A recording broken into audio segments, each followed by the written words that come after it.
Fundación Palar y National Geographic presentan Desenterrando el Pasado, el único podcast de arqueología, paleontología y mucho más. Este episodio se llama Orígenes humanos, desenterrando los misterios de nuestra evolución. Y estamos en el pasado. Bueno, pues yo soy Francesc, soy paleontólogo y me dedico sobre todo a hablar de paleontología. Ahora mismo me dedico sobre todo a la divulgación museística y docencia de la paleontología. Bueno, me llamo Enrique Baquedano y trabajo como director del Museo Arqueológico y Paleontológico de la Comunidad de Madrid, que está en Alcalá de Henares. Vamos a empezar con el pasado y vamos a empezar preguntándote a ti, Enrique, ¿de qué hablamos cuando hablamos de evolución?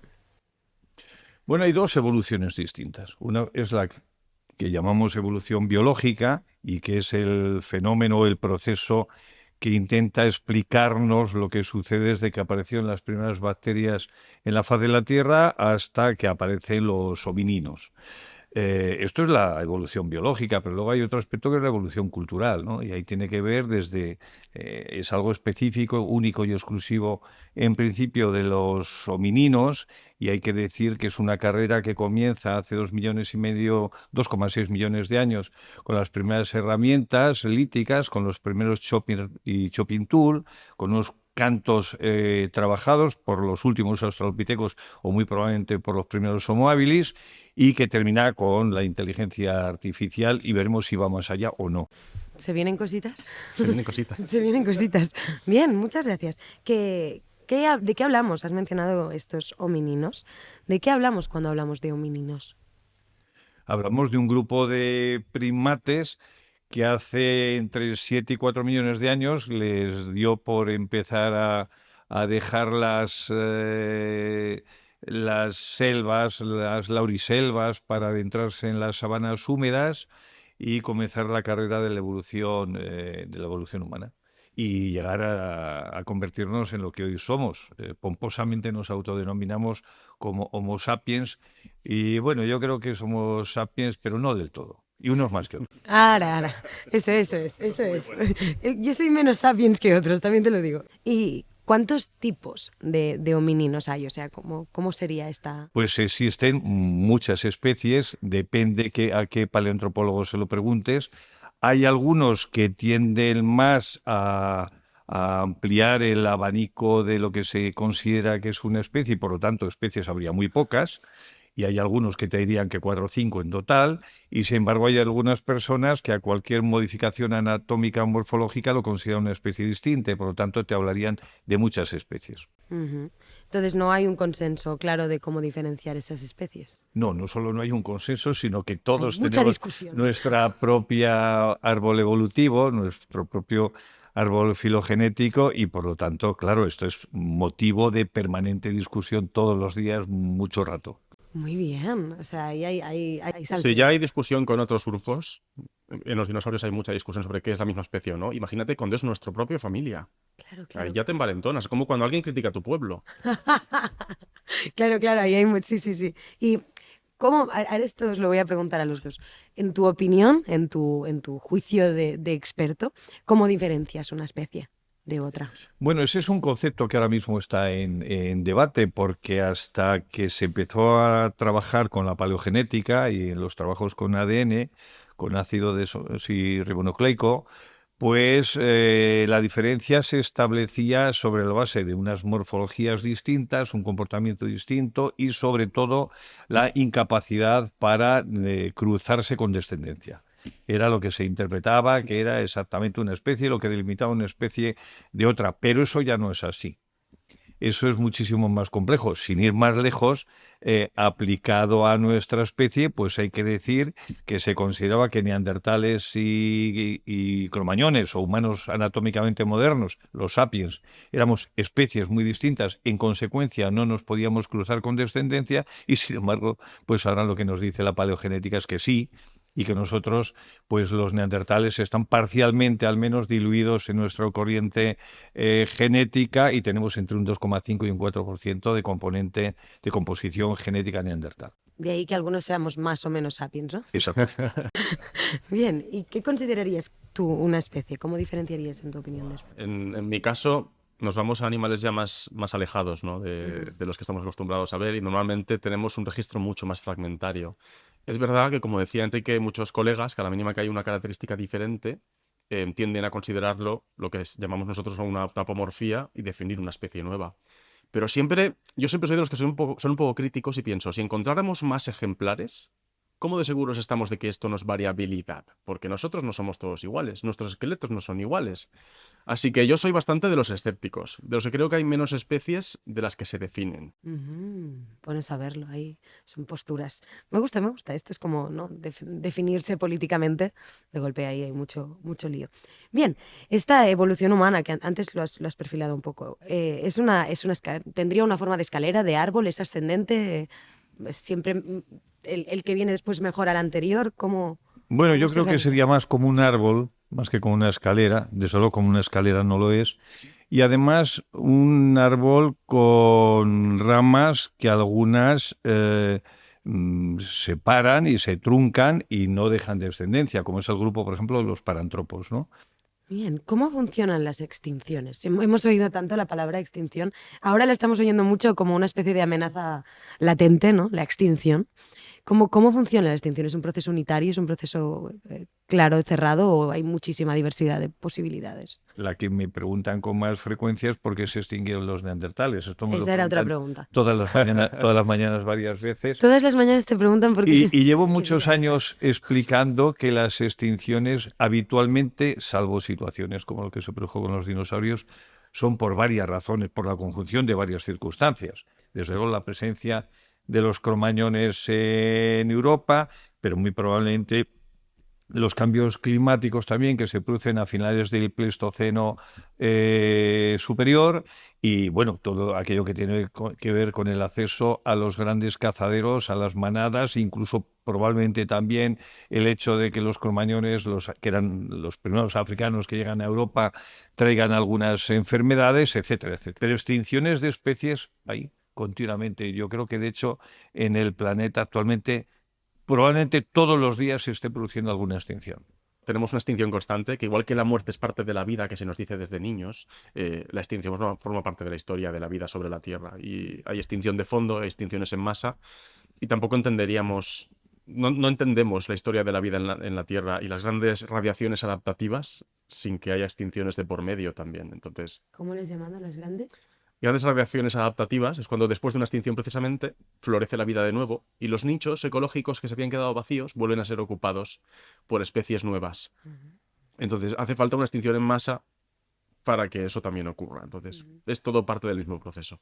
¿Cómo se produce esa expansión? Ese que cuando se dice venimos de África, ¿a qué nos referimos? Todos los humanos actuales procedemos en origen, no solo el género Homo, sino que además del género Homo, nuestra especie procede también del continente africano. Es verdad que hay algunos colegas que han planteado lo que se conoce como el multirregionalismo, que es que Homo sapiens, nuestra especie actual, hubiera surgido en varios puntos a la vez. Unos piensan que en China, en fin, esto es cosa de Muy los duro chinos aceptar que sobre venimos todo. de África para una Para población algunos se les hace occidental. se les hace Porque muy duro. Mira, te contaré como anécdota que en una ocasión yo di una conferencia para gente poco versada, la verdad. Y al final de mi conferencia se me acercó una señora para decirme, por un momento me ha parecido entenderte que veníamos todos de África como si fuéramos negros. Y yo le dije, señora, usted es una negra, lo que pasa es que está descolorida, efectivamente, por la acción de adaptativa al medio ambiente europeo. Pero sí lleva usted una negra dentro y yo también, de lo cual me siento muy orgulloso. Claro que sí. Qué maravillosa conversación me hubiera pedido palco en esta conversación. Genial. ¿Crees que a nivel científico nos frena de alguna manera o complica el ver las cosas en sí mismo, la objetividad, el hecho de que no podemos aceptar que venimos de África? ¿O que cuesta? ¿Crees que ha sido algo que ha costado de entender? Vamos a ver, sí, claro, por mucho. De hecho, el eurocentrismo produjo fenómenos como el fraude de Piltdown. Estaba pensándolo. En un momento determinado, un grupo de investigadores, Dawson sobre todo, se inventó, falsificó, mezclando una mandíbula con un individuo humano con el cráneo de un orangután, se inventó un nuevo fósil que llamó Eoanthropus dawsoni, y que lo consideraron en Inglaterra, claro, cómo iba a estar fuera de Gran Bretaña y de la Gran Inglaterra el origen de la humanidad, ¿no? Claro. Y de hecho, cuando el primer australopiteco aparece en África, en Sudáfrica, y aparece en noviembre del 24, se publica en una letter en febrero del 25. Raymond Darr, que es quien lo publica, no le hizo caso prácticamente nadie, porque quién iba a pensar que se podía. A continuación, cuando en los años 30 es Louis Leakey quien plantea que es en la falla del Rif, en concreto en Olduvai Gorge, donde aparecen las primeras herramientas humanas, y por eso se conoce como industria oldubayense, porque aparece en Olduvai Gorge, pues costó bastante también que entrara. Lo que pasa es que él tenía un origen británico y eso yo creo que facilitó las cosas, pero le costó bastante. Y luego, claro, cuando apareció en el 59, en julio del 59, lo que se consideró el Zinjanthropus boisei, lo que se bautizó como Zinjanthropus boisei, que yo le llamo el príncipe destronado porque solo duró 8 meses su reinado en el planeta, porque se demostró que no era el fabricante de las primeras herramientas líticas, sino que era Homo habilis. Esto se sabe cuando se descubren los primeros fósiles de Homo habilis. Pues la verdad que todo esto costó ser asumido por parte de no tanto de la comunidad científica como de la más media, ¿no? Y todavía hoy, claro, todavía contamos cosas. En España, por ejemplo, hay que decir que somos una sociedad donde aceptamos muy bien la evolución. Yo creo que, entre otras cosas, el equipo de Atapuerca ha hecho un trabajo excelente por difundir que los homininos venimos de donde venimos, etcétera, y somos lo que somos. Pero en Europa algo menos, y en Estados Unidos nosotros hemos publicado el año pasado un paper demostrando que los neandertales tenían ritos y por ello capacidad simbólica, y que teníamos que compartir el podium de la humanidad con los neandertales. Y bueno, ha sido un grandísimo escándalo porque es una sociedad que en el 70% se declaran creacionistas, y entonces este tipo de cosas pues todavía están muy presentes. Es decir, que sí, decir que que venimos todos nosotros, todos los humanos procedemos, tanto nuestro género como nuestra especie, de África, produce mucho rechazo. Es una manifestación de racismo sin ninguna duda. Sin ninguna duda. ¿Qué piensan los creacionistas que pasó con los dinosaurios, quiere decir? Pues hay de todo. ¿Vale? Yo me he encontrado de todo. Hay Vale. veces que hasta yo, por ejemplo, que publico contenidos en YouTube y en redes, muchas veces te encuentras con comentarios desde gente que lo que no se cree son las dataciones, porque no creen en una tierra tan antigua, creen en una tierra joven como la que conceptualmente tendríamos a partir de las escrituras, ¿no? Como los cálculos estos del obispo Usher, de que la tierra tenía unos pocos miles de años. Hay gente que aún se agarra a eso. Y entonces hay gente que te dice que las dataciones son lo que están mal y que los dinosaurios realmente vivieron hasta el diluvio y que el diluvio se los cargó. Muy Y luego bien. hay gente que directamente no se los cree y se cree que son una especie de conspiración de Hollywood y que nos está pagando a los paleontólogos para que creemos esa especie de fábula para alimentar la teoría de la evolución y la Tierra antigua. O sea que hay dos vertientes, los que se creen que estaban en el Edén y en la Tierra antigua, pero que con el diluvio murieron, y que para ellos encontrar algún dinosaurio vivo sería como la demostración de que la Tierra no es tan antigua. Por eso muchas expediciones, con muchas comillas, criptozoológicas, muchas veces vienen financiadas por parte de gente creacionista.